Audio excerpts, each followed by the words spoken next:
So let's start with chapter 1 in the biostats. So chapter 1, that's a reading assignment for you. So you have already read chapter 1. And in chapter 1, the main important thing here is types of data and variables.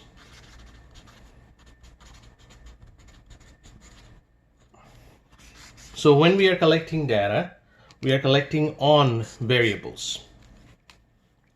So that variable could be of different type.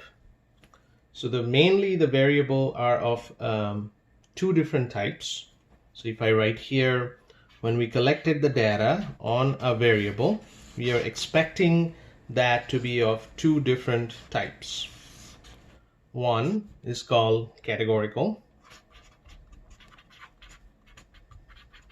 and another is called numerical. Now the categorical variable, from the name it's very clear, the categorical variables are categories. So they are names, mainly they're different names or categories, and that can be written in two different groups. One is called nominal,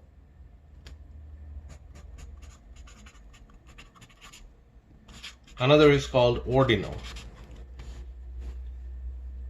So the names can be distinguished into two different factors, nominal and ordinal. What are the nominals categories? Those are just the names.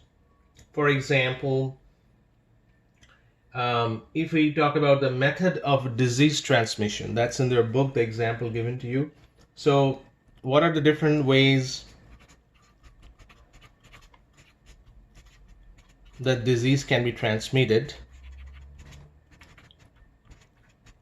And there is no hierarchy to that. It can be water, it can be air.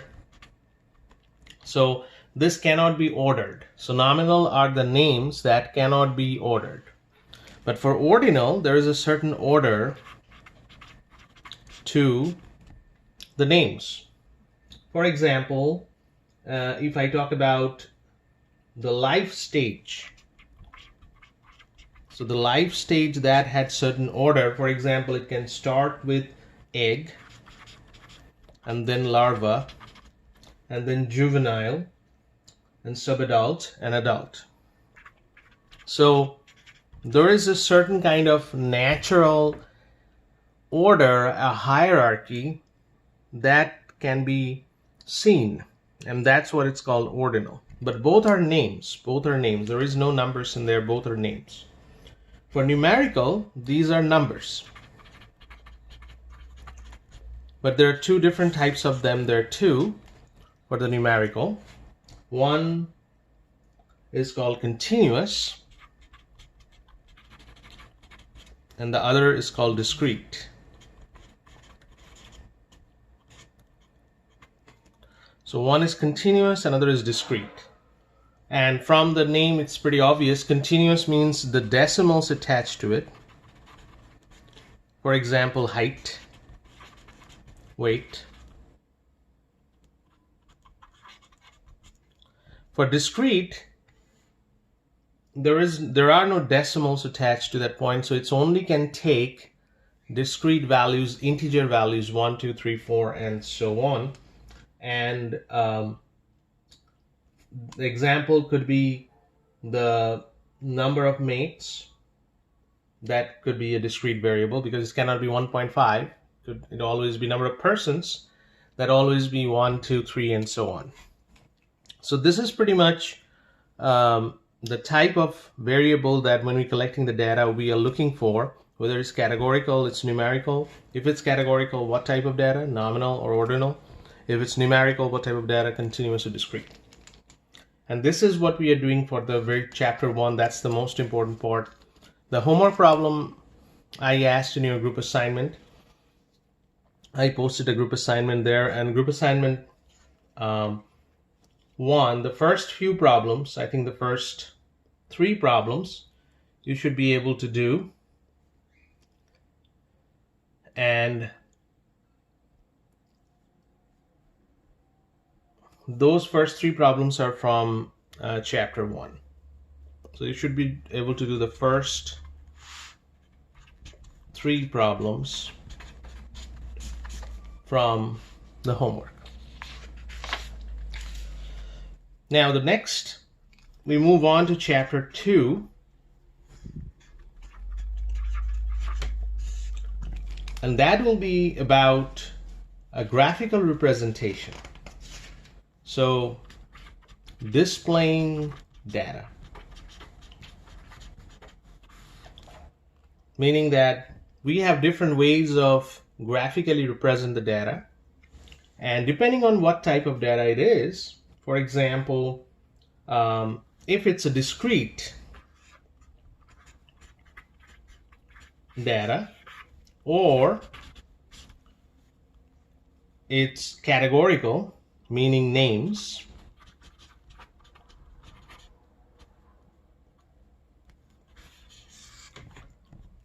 then the best way of doing that is a bar chart.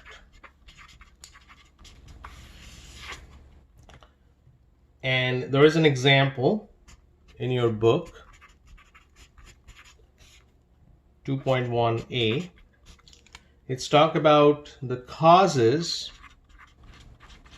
of teenage death. And if you look at the table there at the book, it's table 2.11, page 25. This is the variable. The cause of the death, that's the variable. And those are different names: accidents, homicide, suicide, and so on.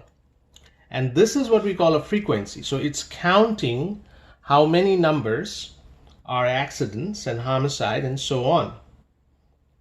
So this is a categorical variable because these are names, and we are collecting frequency on that. If this type of table, this type of representation of the table is called a frequency discrete frequency distribution table. So this is for categorical variable. If I have a table like that, then what we're going to do is, from this type of table, we're going to draw a bar chart. How? Using Minitab, and I'm gonna show you in a separate video how to do that in Minitab, how to draw a bar chart when a discrete frequency distribution table like this is given to you. And this table here, I also posted in Canvas under the example datasets. So you have the dataset in there. I'm gonna show you how to do that in Minitab. So you can practice that with this dataset as example dataset and practice that how to draw the bar diagram. So this is a bar chart when there is only one variable. This is just a one variable here, and that variable is a categorical variable. Now, there are different types of bar charts. There is another kind of bar chart where it's what we call a grouped bar chart. Or a mosaic plot. So this grouped bar chart, so how to do a grouped bar chart, or when we're going to do a grouped bar chart. So let's talk about grouped bar chart or mosaic plot. So when we're going to do this? So to draw a group bar chart, one thing you have to keep in mind that this is for two variables. So this is not a single variable. There should be two variables, and both of them, both two variables, are categorical. That means both variables are names. Example, it's in your book, example 2.3. page 35. So this type of table, the representation of a table in your example in your book, example 2.3, this is called a contingency table.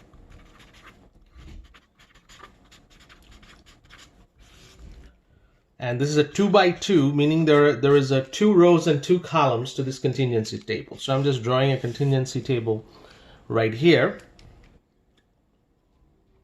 So there are 2 groups, both are names. For example, this is the experimental group. I'm just writing control, egg removal, ER, and this is, both of them are names. So it's a categorical variable on this side. Also malaria and no malaria, these are also categorical variables on this side. So there are 2 sides, the row side and the column side, both are categorical. So there are 2 variables here. And these are the frequencies. This is called cell frequency. 7 is a cell frequency, 15, 28, and 15. This side is called the row total, and this side is called the column total.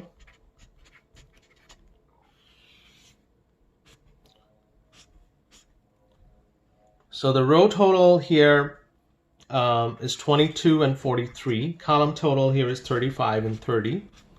And the grand total, this is 65, and this is what we call a grand total. So now this is a contingency table. If we have a table like this, where we have 2 variables, both categorical, and I can represent like a 2 by 2 table here, then this is the representation which can be translated into a grouped bar chart or a mosaic plot. And both of them, again, using Minitab, we're gonna check both of them how to do that in Minitab, and that would be the video that you're expecting after going through this. So these are only both are categorical and bar chart and the grouped bar chart. The next time we're gonna start with a numerical measure. A numerical, if the data is, the variable is numerical, then what type of graph we're going to use? That's what we call a histogram. But to do a histogram, we need to follow certain steps. So we're going to start with that. So you should expect after this a Minitab how to do video about the bar chart, grouped bar chart, mosaic plot, and the bar chart. All right.